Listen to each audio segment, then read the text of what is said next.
কাঁচা আম ফুরিয়ে যাওয়ার আগে কাঁচা আম দিয়ে লোভনীয় আচারটা তৈরি করে নিতে পারবেন। এই আচারটা তৈরি করতে লাগবে না কোনো বাড়তি মসলা, তেল ছাড়াই আচারটা তৈরি করে নিতে পারবেন এবং রোদে দেওয়ার ঝামেলা ছাড়াই ১ বছরের মতো সংরক্ষণ করতে পারবেন।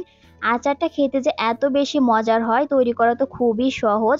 আজকের এই আচারটা তৈরি করার জন্য প্রথমে এখানে আমি ৫ টা কাঁচা আম নিয়েছি, ১ কেজির মতো আম নিয়েছি এখানে।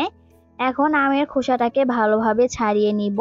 আপনাদের যেভাবে সুবিধা হয় ওভাবে আমের খোসাটাকে ছাড়িয়ে নিবেন। আমের খোসাটাকে ছাড়িয়ে নিয়েছি। এখন একটা বাটিতে সবগুলো আম তুলে নিব। এরপর আমগুলোকে পানি দিয়ে খুব ভালোভাবে ধুয়ে নিব। আমি ২ বার পানি পাল্টিয়ে আমটাকে ভালোভাবে ধুয়ে নিয়েছি। আমটাকে ভালোভাবে ধুয়ে পানি ঝরিয়ে নিয়েছি। আমের গায়ে যেন একটুও পানি না থাকে এদিকে খেয়াল রাখতে হবে। এখন আমটাকে এরকম গোল করে কেটে নিব। আমটাকে বেশি পাতলাও না আবার বেশি মোটাও করিনি, এরকম সাইজের করে কেটে নিয়েছি। এখন একে একে সবগুলো আমকে এভাবে কেটে নিব। আমগুলোকে কেটে নেওয়ার পর আমের মাঝখান থেকে আমের আটিটাকে এভাবে বের করে ফেলে দিব। সবগুলো আমের ভিতর থেকে এভাবে আমের আটিটাকে বের করে ফেলে দিব। এই কাজটা করা কিন্তু খুবই সহজ। আপনাদের যেভাবে সুবিধা হয় ওভাবে কাজটা করে নিবেন। একে একে সবগুলো আমকে এভাবে কেটে নিয়েছি এবং আমের ভিতর থেকে আমের আটিটাকে ফেলে দিয়েছি। এরপর আমগুলোকে একটা বাটিতে তুলে নিব। এরপর আমের ভিতরে দিয়ে দিব ১ কাপ চিনি। ১ কেজি আমের জন্য আমি এখানে ১ কাপ চিনি ব্যবহার করেছি। আপনারা চিনিটা কম বেশি করে দিতে পারেন। এরপর দিয়েছি ১ চামচ লবণ। এখন আমের সাথে চিনি এবং লবণটাকে ভালোভাবে মিশিয়ে নিব। আলতো হাতে মিশিয়ে নিয়ে এটাকে আমি ২ ঘন্টার জন্য ঢেকে রেখে দিব। আপনারা যদি এই আচারটা তৈরি করে বেশি দিনের জন্য সংরক্ষণ করতে চান তাহলে চিনি এবং লবণের সাথে অল্প একটু ভিনেগার দিয়ে দিবেন। ভিনেগার দিলে আচার অনেকদিন পর্যন্ত ভালো থাকে, একটুও নষ্ট হয় না। আমগুলো চিনি দিয়ে ২ ঘন্টা মাখিয়ে রাখার পর চিনিটা একদম গলে পানি হয়ে গেছে এবং আমগুলোও কিন্তু অনেকটা নরম হয়ে গেছে। এখন চলে যাব আচার তৈরি করতে। আচার তৈরি করার জন্য প্রথমে চুলায় একটা প্যান বসিয়ে দিয়েছি। প্যানে এখন আমগুলোকে দিয়ে দিব, চিনির শিরা পুরোটাই দিয়ে দিব। এখন অল্প আঁচে আমগুলোকে রান্না করে নিব। এই পর্যায়ে দিয়ে দিব সামান্য একটু মরিচের গুঁড়া এবং সামান্য একটু হলুদের গুঁড়া। হলুদের গুঁড়া এবং মরিচের গুঁড়া দেওয়ার কারণে আচারটা তৈরি করার পর অনেক সুন্দর একটা কালার আসবে। এখন আলতো হাতে আমটাকে নেড়ে চেড়ে দিব। আমটাকে বেশি নাড়াচাড়া করা যাবে না, তাহলে আমটা ভেঙে যেতে পারে। মাঝে মাঝে শুধু এভাবে একটু আমটাকে আলতো হাতে উল্টে দিব, বেশি নাড়াচাড়া করলে আমটা ভেঙে যেতে পারে। এখন আচারের জন্য একটা মশলা তৈরি করে নেব। ২টা শুকনো মরিচ এবং ১ চামচ পাঁচফোড়ন দিয়ে হালকা একটু ভেজে নেব। এরপর শিলপাটা এটাকে গুঁড়ো করে নিব। একদম মিহি করে গুঁড়ো করে নিয়ে আধ ভাঙা করে গুঁড়ো করে নিয়েছি। এদিকে আমটা সিদ্ধ হয়ে একদম স্বচ্ছ হয়ে গেছে। এই পর্যায়ে ২ চামচের মতো গুঁড়ো মশলা দিয়ে দিব। এখন আলতো হাতে নেড়ে চেড়ে মশলাটাকে মিশিয়ে নিয়ে আর কিছু সময় রান্না করে নিব। আমার আচারটা তৈরি করে নেওয়া হয়ে গেছে। আচারের ভিতরে কিন্তু আর একটুও পানি নেই। এখন যেটা দেখতে পাচ্ছেন এটা শুধুই চিনির শিরা। এই পর্যায়ে চুলা বন্ধ করে আচারটাকে চুলা থেকে নামিয়ে নিব, তা না হলে চিনির শিরাটা আরো ঘন হয়ে গিয়ে আচারের কালারটা নষ্ট হয়ে যাবে। আচারটা চুলা থেকে নামিয়ে ঠান্ডা করে নিয়েছি এবং ঠান্ডা হওয়ার পর চিনির শিরাটা পুরোই আমের গায়ে লেগে গেছে এবং আমের আচারটা দেখতে অনেক লোভনীয় লাগছে। ঝটপট তৈরি হয়ে গেল কাঁচা আমের লোভনীয় আচার। আপনারা যখন এই আচারটা তৈরি করবেন একটু বেশি করেই তৈরি করার চেষ্টা করবেন, কারণ এই আচারটা এত বেশি মজার হয় যে সবাই অনেক বেশি পছন্দ করবে এবং অনেক বেশি মজা করে খাবে। আমি তো আপনাদের সাথে শেয়ার করার জন্য অল্প করে তৈরি করেছি, পরে আবার বেশি পরিমাণে তৈরি করে নিব। আমার মেয়ে যে এই আচারটা এত বেশি পছন্দ করেছে, আমার মেয়ে তো অনেক মজা করে খাচ্ছে আর আমার কাছে অনেক বেশি পছন্দ হয়েছে। বছর জুড়ে আচারটাকে সংরক্ষণ করার জন্য একটা কাচের জারে রেখে দিতে পারেন, এছাড়া নর্মাল ফ্রিজেও রেখে দিতে পারেন। ১ বছরের মতো ভালো থাকবে। আমার আজকের এই আচারের রেসিপিটা যদি আপনাদের কাছে ভালো লেগে থাকে তাহলে ভিডিওটিতে অবশ্যই লাইক, কমেন্ট, শেয়ার করে দিবেন। কাঁচা আম ফুরিয়ে যাওয়ার আগে কাঁচা আমের এই বার্মিজ আচারটা তৈরি করে নিতে পারেন। এই আচারটা এতটাই লোভনীয় হয় যে একবার খেলে বারবার খেতে ইচ্ছে করবে। আর এই আচারটা তৈরি করতে কোনো ঝামেলাই নেই, তেল ছাড়া বাড়তি কোনো মশলা ছাড়াই খুব সহজেই আচারটা তৈরি করে নিতে পারবেন। আজকের এই বার্মিজ আচার তৈরি করার জন্য প্রথমে আমি ৪টা কাঁচা আম নিয়েছি। এখন কাঁচা আমের খোসাগুলোকে ভালোভাবে ছাড়িয়ে নিব। আপনারা আপনাদের সুবিধা মতো কাঁচা আমের খোসা ছাড়িয়ে নেবেন। কাঁচা আমের খোসাগুলো এখানে আমি ছাড়িয়ে নিয়েছি। এখন আমগুলোকে একটা বাটিতে তুলে নিব। এরপর আমগুলোকে পানি দিয়ে ভালোভাবে ধুয়ে নিব। ২ বার পানি দিয়ে ভালোভাবে কষলিয়ে আমগুলোকে ধুয়ে নিয়েছি। আমগুলো ধুয়ে নেওয়ার পর আমগুলো থেকে পানি ভালোভাবে মুছে নিয়েছি। খেয়াল রাখতে হবে আমের গায়ে যেন একটুও পানি না থাকে। আমগুলোকে ভালোভাবে মুছে নিয়ে এরপর আমগুলোকে এভাবে মাঝ বরাবর কেটে নিয়েছি। এখন মাঝখান থেকে আমের আটিগুলো এভাবে বের করে ফেলে দিব। সবগুলো আম থেকে আমের আটি বের করে নিয়েছি। এখন আমগুলোকে আমি কেটে নেব। এরকম করে আমগুলোকে আমি কেটে নিয়েছি, বেশি পাতলাও না আবার বেশি মোটাও না, এরকম সাইজের করে কেটে নিয়েছি। সবগুলো আম কেটে নিয়েছি। এখন একটা বাটিতে আমগুলোকে তুলে নিব। এরপর কেটে নেওয়া আমের ভিতরে দিয়ে দিব 1 চা চামচ লবণ এবং 1 কাপ চিনি দিয়ে দিব। আপনারা আপনাদের স্বাদ অনুযায়ী চিনিটা দিয়ে দিবেন। এখন চিনি এবং লবণ আমের সাথে ভালোভাবে মিশিয়ে নিব। একটা চামচ দিয়ে আলতো হাতে এইভাবে মিশিয়ে নিব, আমগুলো যেন ভেঙে না যায়। চিনি এবং লবণ দিয়ে মাখিয়ে 1 ঘন্টা রেখে দিব। আপনাদের হাতে সময় বেশি থাকলে বেশি সময় রাখতে পারেন।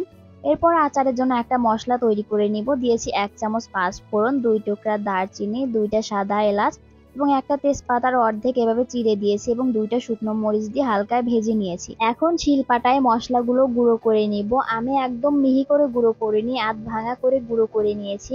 এদিকে চিনি দিয়ে আমগুলো 1 ঘন্টা মেখে রাখার পর চিনিটা একদম গলে গেছে এবং আমগুলো অনেকটা নরম হয়ে গেছে।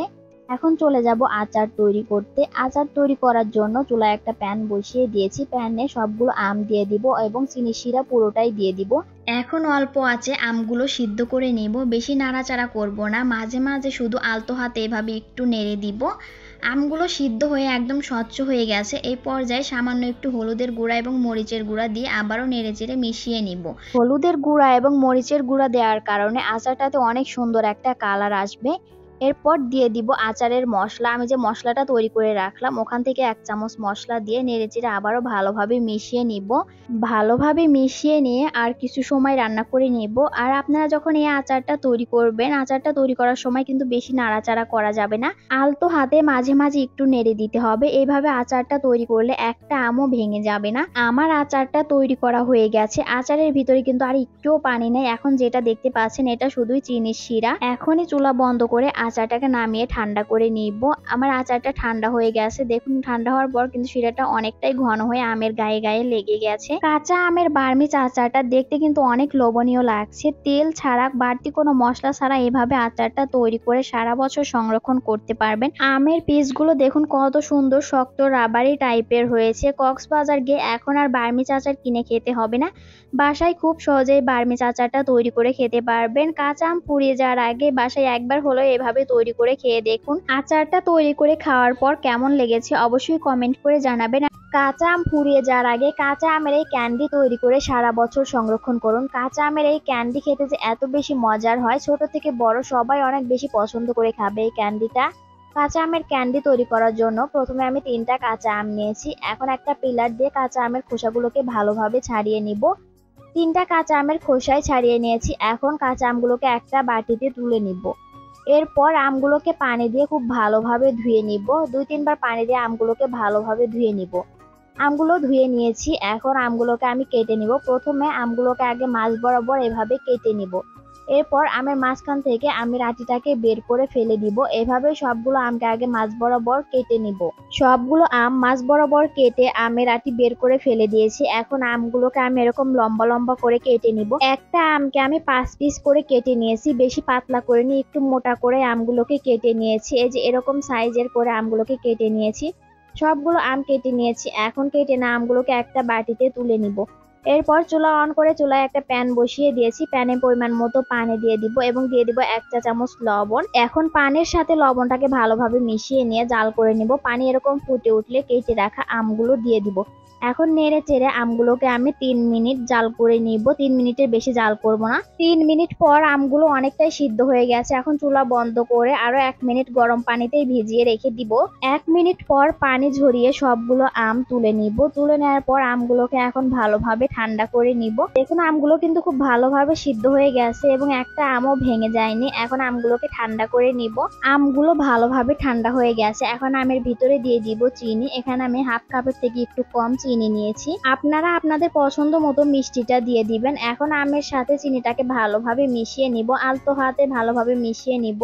মিশিয়ে নেওয়ার পর এটাকে আমি সারা রাতের জন্য নর্মাল ফ্রিজে রেখে দিব। বাইরে রাখবো না, নর্মাল ফ্রিজে রেখে দিব।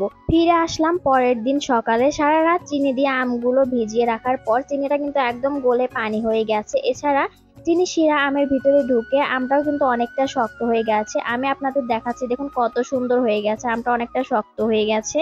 এখন আমটাকে একটা সাইডে রেখে দিব। এরপর এখানে আমি নিয়েছি একটা স্টিলের প্লেট। প্লেটে সামান্য পরিমাণে সরিষার তেল দিয়ে ভালোভাবে মাখিয়ে নিব। এরপর চিনির শিরা থেকে আমগুলো তুলে একে একে প্লেটে সাজিয়ে দিব। আর কোনো কাজ নেই, এখন শুধু এগুলোকে রোদে শুকিয়ে নিব। 2 দিন রোদে দিলে এই আমগুলো ভালোভাবে শুকিয়ে যাবে। আমগুলো প্লেটে সাজিয়ে নিয়েছি, এখন রোদে দিয়ে শুকিয়ে নিব। ফিরে আসলাম 2 দিন পর। 2 দিন পর আমগুলো শুকিয়ে এরকম হয়ে গেছে, আরো একদিন রোদে দিতে হবে। এখন রোদ ভালোভাবে বের হচ্ছে না, বৃষ্টি হচ্ছে, তাই আমগুলো শুকাতে আমার 3 দিন লেগে গেছে। আপনারা যখন তৈরি করবেন রোদ ভালোভাবে বের হলে কিন্তু 2 দিনে আমের ক্যান্ডিগুলো একদম তৈরি হয়ে যাবে। 3 দিন পর আমার আমগুলো একদম শুকিয়ে গেছে। এখন আমের ভিতরে দিয়ে দিব সামান্য একটু সুগার পাউডার। এখানে আমি চিনিটাকে গুঁড়ো করে নিয়েছি, 2 চামচের মতো এখানে সুগার পাউডার দিয়েছি। এখন আমের সাথে খুব ভালোভাবে মিশিয়ে নিব। খুব সহজেই তৈরি করে নিলাম কাঁচা আমের ক্যান্ডি। এখন এটাকে একটা এয়ারটাইট বক্সে ভরে রেখে দিবেন, মাসের পর মাস ভালো থাকবে। তাই দেরি না করে কাঁচা আম ফুরিয়ে যাওয়ার আগে এই কাঁচা আমের ক্যান্ডিটা তৈরি করে সারা বছর সংরক্ষণ করুন। টক মিষ্টি কাঁচা আমের এই ক্যান্ডিটা খেতে কিন্তু দারুণ লাগে, তাই দেরি না করে ঝটপট করে তৈরি করে ফেলুন। আমার আজকের এই কাঁচা আমের ক্যান্ডি রেসিপিটা আপনাদের কাছে ভালো লাগলে ভিডিওটিতে লাইক, কমেন্ট, শেয়ার করে দিবেন। ভালো থাকবেন সবাই, আল্লাহ হাফেজ।